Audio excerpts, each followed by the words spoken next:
Today, as you know, our attorneys filed a complaint and request for emergency relief at the Federal Communications Commission, the FCC.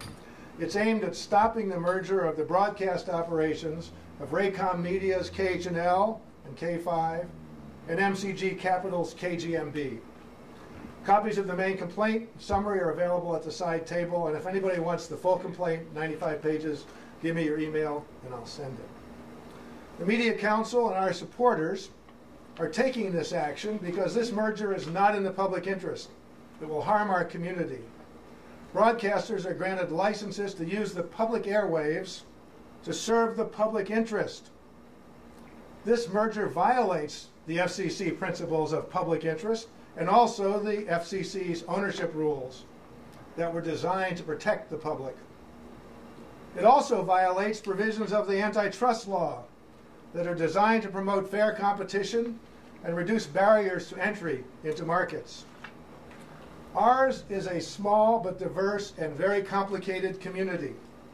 By concentrating editorial control, this merger will reduce competition in local news and programming.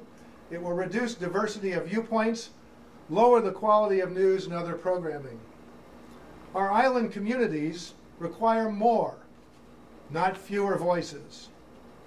The Media Council ultimately believes that broadcast stations should be owned and operated locally. And this merger will permit Raycom Media of Alabama to so dominate the marketplace that it will create barriers to any who wish to enter. We are dedicated to involving the public in media policy decisions, and we demand that the public have a place at the table when decisions are made. We're taking this action as a first step towards saving local television, local news and programming from concentrated control in the hands of a few offshore corporations. I'd like to ask Professor Cato to share a few observations from his perspective as a longtime journalist. Gerald. Thank you. Thank you, Chris. I think, I second everything that Chris has said here today. Our concern here is with saving local television and saving local news. There was a recent study that says that most people get their local news from television. Television is an important form of informing our public about what's going on in government, in corporations, in Hawaii. And I think in that sense that we need more local news, not less. And this consolidation that's been proposed will ultimately result in having less news, less access to diverse viewpoints, less competition among news organizations. We need to preserve the public interest in news and have more news organizations, more journalists out there, not less. And that's why we're bringing this complaint to the FCC. Chris? Thank you, Gerald. Nikki Love represents Common Cause Hawaii, and what she'll have to say really reflects a lot of what many community organizations have told us. Nikki? Aloha, my name is Nikki Love. I'm coordinator for Common Cause Hawaii. We're a nonpartisan advocacy organization that aims to strengthen participation of citizens in the political process and to hold power accountable to the public interest. We are extremely concerned about the merging of these television stations and what that will mean for local news in Hawaii. We think a vibrant democracy depends on robust reporting from diverse sources and viewpoints. With fewer options for local news, the public will lose out in two major ways.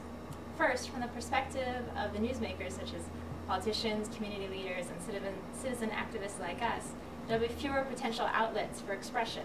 That means less opportunity for new and diverse views to reach the airwaves and access and reach the public. From the perspective of the viewer, it reduces the diversity of what we see, and we will have fewer choices of the lenses through which we can find out about the news in our community. So we just want to thank Chris, Connie Bear, and the Media Council, and everyone else in this room for taking on this important cause. Thank you. I'm Angela Campbell. I'm the director of the Institute for Public Representation at Georgetown Law. And I would like to introduce the legal team that worked together with the Media Council to draft this complaint that we filed with the FCC today. On my right is Andrew Lewis. On my left, Adrian Bidding and Joe O'Connor. The complaint that we filed with the FCC today asks the FCC to stop Raycom's acquisition of KGMB. The legal basis for the complaint is that the agreement violates federal law in two important ways. First, the Communications Act requires prior FCC approval of any transfer of a license. The FCC looks beyond the name of the agreement to see who is going to be controlling the programming, the finances, and the personnel. Here it is clear that under this deal, Raycom will control the programming, the finances, and the personnel at KGMB. Second, this transfer is not in the public interest. It is in clear violation of the FCC's rules that limit the number of television stations that be commonly owned and that serve the same community.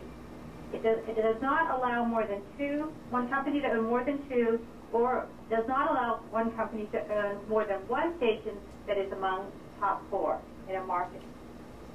The purpose of these rules is to promote diversity in the marketplace of ideas and to promote competition, particularly in the provision of local news and competition in the sale of advertising funds.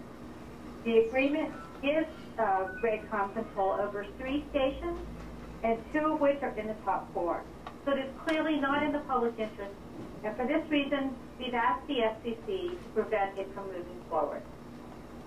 I'd be happy to answer any questions. And before you have... Dr. Har, KGMB. So what would be your next viable alternative in this? If this shared services agreement didn't come through, what would you suggest?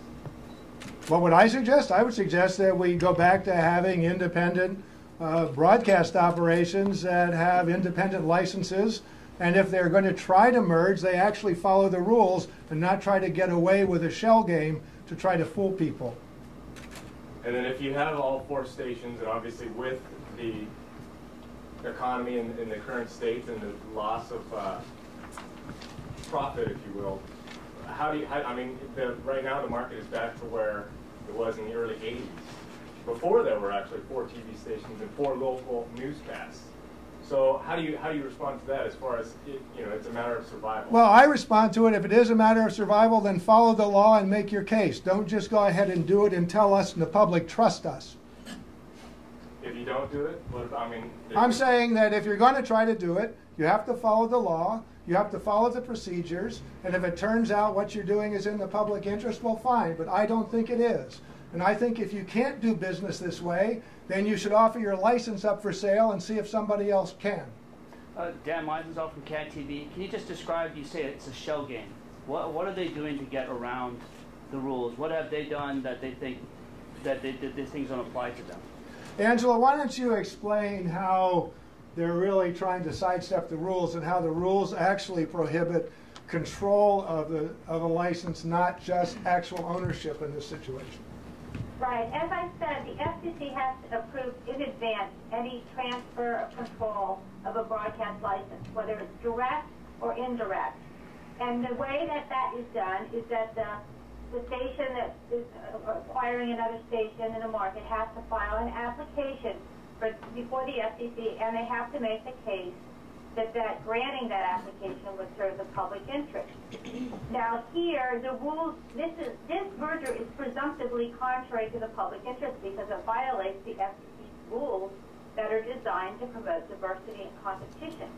Now it might be possible for them to get a waiver of that rule, but they would have to make a strong case that the public interest was better served by allowing the merger to go forward than to keeping the stations separate. And they would have to show that they were really in significant financial distress, and the FCC would be the one to look at the financial information and determine whether or not that is the case. Since there are 2 network affiliates involved here, I think it will be very difficult for them to make the case that if they don't do this merger, one of the stations will go dark. For example, they would have to show that they had tried to sell the station if they couldn't operate it themselves.